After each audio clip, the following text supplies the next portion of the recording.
All right, let's go ahead and get started. We are on letter A, sectionalism in the early republic.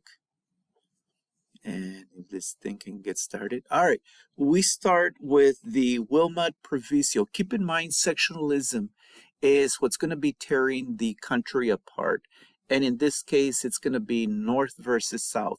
Now, a lot of people feel that, oh, slavery tore the country apart. Oh, well, yes and no, because the economy, representation in Congress, and of course, with slavery, all those are going to be causes of the Civil War.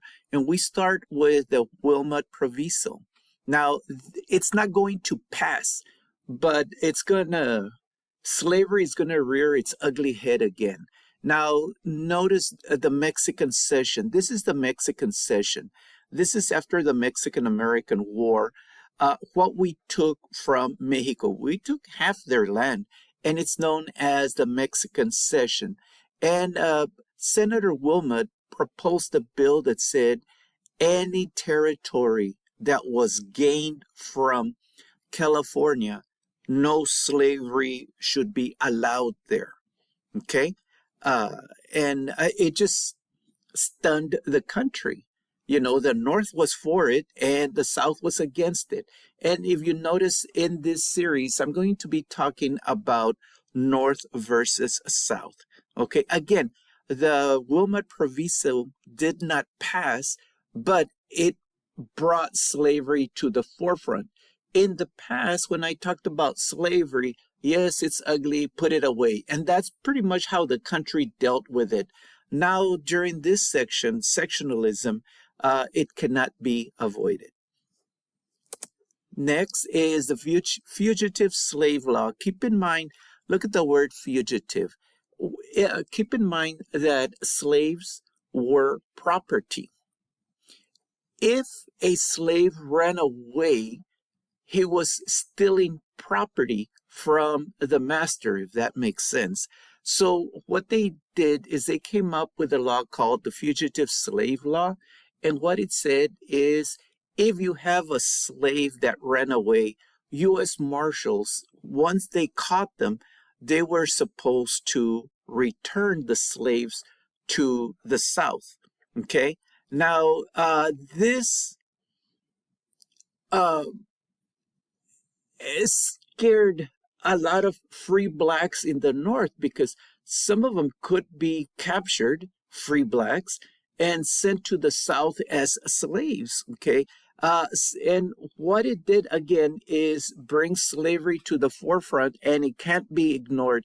Then at the same time, in Haiti, they had a slave revolution, and they took control of that island, and it threatened and scared white people in the United States. Up next, we have the Missouri Compromise, and in a little bit, I'll be showing you a map on it. Notice 11 and 11. Up until the Missouri Compromise, we had a total of 22 states in the United States. We had territories, but we had 22 states. 11 were slave, 11 were non-slave. And then here comes the Missouri Compromise. And again, I'll show you in the map. And Missouri wanted to come in as a slave state. And that would upset that balance. And again, it's about representation. And you would have more slave representation than non-slave representation. And of course, it's going to be dealt with a compromise where you're going to have another state come in and Maine as a non-slave. That way we have 12 and 12. The Underground Railroad. Underground Railroad is a system that helped escape slaves. The idea here were there were slave safe houses where slaves could hide, where they were fed, where they were hidden.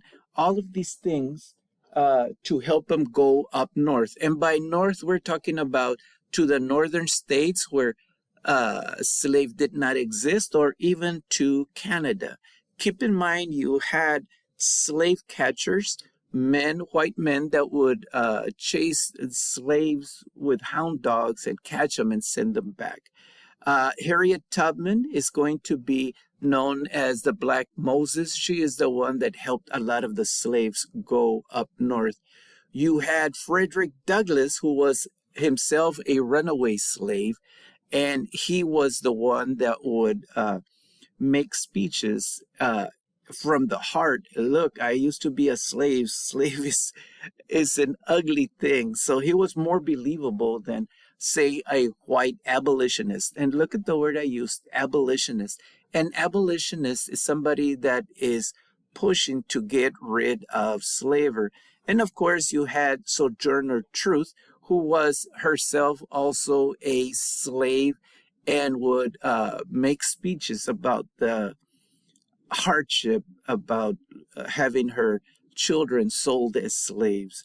Keep in mind that a lot of the people that helped the Underground Railroad were white Quakers.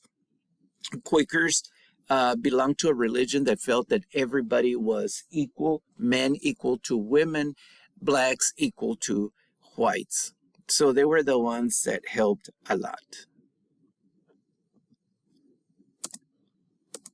Okay, if I can get this thing to work.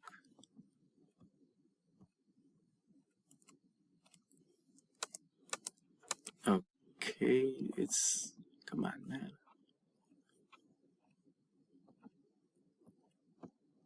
Okay, now hold on. If you notice right here, this map, again, this is the the Mexican cession land. And right here, Missouri is right here. This is going to be the 3630 line that said, all right, below that line, slavery is allowed, above it is not, except Missouri was the first one to come in, and it's okay if they have slavery. And of course, over here, Maine came in as a non-slave state. Right here, you see an image of Harriet Tubman, the Black Moses. Right here, you see an image about Frederick Douglass. And that is it for letter A. Thank you very much.